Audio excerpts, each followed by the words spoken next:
بسم اللہ الرحمن الرحیم۔ آج ہم کچھ اعلان کرنے کے لیے آپ کے سامنے آئے ہیں۔ ہم اپنی بات شروع کریں اس سے پہلے ایک حدیث سنانا چاہتے ہیں۔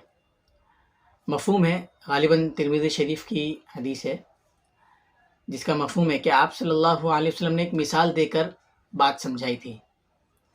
کہ جس بندے کے دل میں اللہ تبارک و تعالیٰ نے قرآن کریم کا علم رکھا، جس بندے نے قرآن کریم حاصل کیا، سیکھا اور اس نے دوسروں تک پہنچایا، تو اس کی مثال ایسے مشک کی تھیلی کی طرح ہے، خوشبو کی تھیلی کی طرح ہے، جس کا منہ کھلا ہوا ہے اور اس میں سے لوگوں کو خوشبو میسر ہو رہی ہے، خوشبو حاصل کر رہے، فائدہ اٹھا رہے۔ اسی طرح جس نے قرآن کریم سیکھا،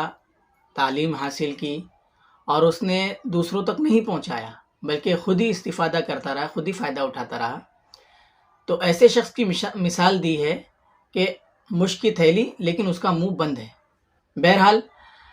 ہم یہ بتانے کے لیے آئے تھے کہ ہم نے ایک مدرسے کا قیام کیا ہے، مکتب کا، جس کا نام ہم نے سوچا تھا خدمت القرآن، لیکن پھر آگے کی پلاننگ دیکھ کر اس کا نام ہم نے رکھ دیا خدمت اکیڈمی۔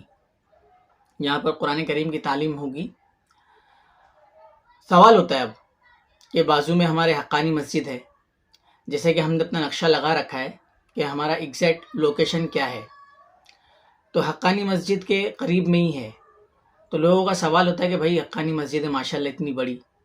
15-16 اساتذہ کرام پڑھاتے ہیں، 1500-2000 بچے پڑھتے ہیں، تو کیا ضرورت پڑی تھی؟ تو ایک تو جواب وہی ہے جس کو ہم نے شروع میں حدیث میں بیان کیا کہ ہم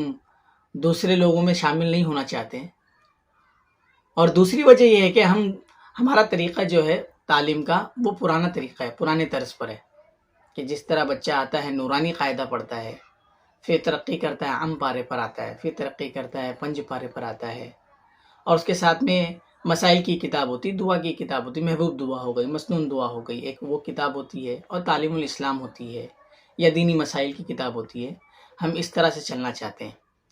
حقانی مسجد میں مدرسہ قاسم العلوم میں جو پڑھائی ہوتی ہے وہ دینیات کے حساب سے ہوتی ہے۔ دینیات میں اچھا ہے، کچھ اچھے مطلب ہے کہ اس کے کچھ اچھے نتائج بھی ہے اور کچھ برے بھی ہیں۔ اچھے نتائج یہ ہے کہ بیچ وائز تعلیم ہوتی ہے، گھنٹے وائز تعلیم ہوتی ہے، 1 گھنٹہ بچہ پڑھتا ہے، باقی اس کا ٹائم بچتا ہے، اور ہم سمجھتے ہیں کہ اس میں وہ بچے مار کھا جاتے ہیں جو تھوڑے ذہن میں مضبوط ہوتے ہیں، جو جلدی کیچ کر لیتے ہیں، باتوں کو سمجھ لیتے ہیں، تو وہ بھی ان بیچ کے چکر میں پس جاتے ہیں۔ مطلب وہاں اسباق جو چلتے ہیں غالباً عموماً اگر 15 بچوں کی بیچ ہے، کہیں پر بھی جہاں بھی دینیات کی تعلیم ہوتی ہے، خاص نہیں ہے کوئی ایک مدرسہ یا کوئی ایک مکتب، جہاں پر بھی دینیات کی تعلیم ہوتی ہے اس میں ایک خاص 15-20 بچوں کا بیچ، عموماً 15 بچوں کا بیچ ہوتا ہے۔ اس میں سے اکثر لوگوں کو جب یاد ہوتا ہے تو سبق آگے بڑھایا جاتا ہے۔ اگر اکثر لوگوں کو سبق یاد نہیں ہوتا ہے تو سبق وہی رہتا ہے، جب تک کہ اکثر لوگوں کو سبق یاد نہ ہو جائے، اکثر ان میں سے زیادہ تر بچوں کو سبق یاد نہ ہو جائے، تب تک آگے نہیں بڑھایا جاتا ہے۔ تو ایسے میں جو بچہ مضبوط ہے، ہوشیار ہے،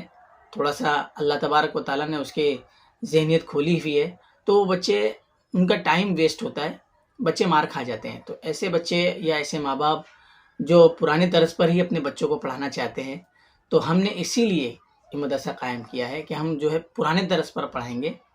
ہم دینیات کی تعلیم سے نہیں پڑھاتے ہیں، اچھی تعلیم ہے، ہم منع نہیں کرتے ہیں، لیکن بس ایک مدرسہ ہمارے پاس ہے، دینیات کی تعلیم کا بڑا مدرسہ ہے ہمارے پاس، تو ایک چھوٹی سی چیز یہ رہ گئی تھی، یہ خانہ پوری کرنے کے لیے ہمارے ذہن میں بات اللہ نے ڈالی، اس کا افتتاح کر دیا۔ ہم کیسا پڑھاتے ہیں اگر یہ جاننا ہے تو ہم نے ہمارا ایک چینل بھی ہے یوٹیوب کا، خدمت اکیڈمی نام سے، کچھ ویڈیو ہم نے ڈالی ہیں۔ ہم نے ایک سیریز شروع کری تھی قرآن کریم کے پڑھنے کی تجوید کے ساتھ، رمضان کی وجہ سے ہم نے اس کو ملتوی کر دیا تھا، کیونکہ ہمارا زیادہ وقت جو ہے وہ وصول ہونا چاہیے تھا عبادت میں، اس لیے ہم رک گئے تھے۔ انشاءاللہ سلسلے کو پھر شروع کیا جائے گا اور اختتام تک پہنچانے کی پوری کوشش کی جائے گی اس کی۔ بہرحال اگر کسی کو خواہش ہے تو ہم نے اپنا نمبر دے دیا ہے آخر میں، آپ ہم سے رابطہ کر سکتے ہیں۔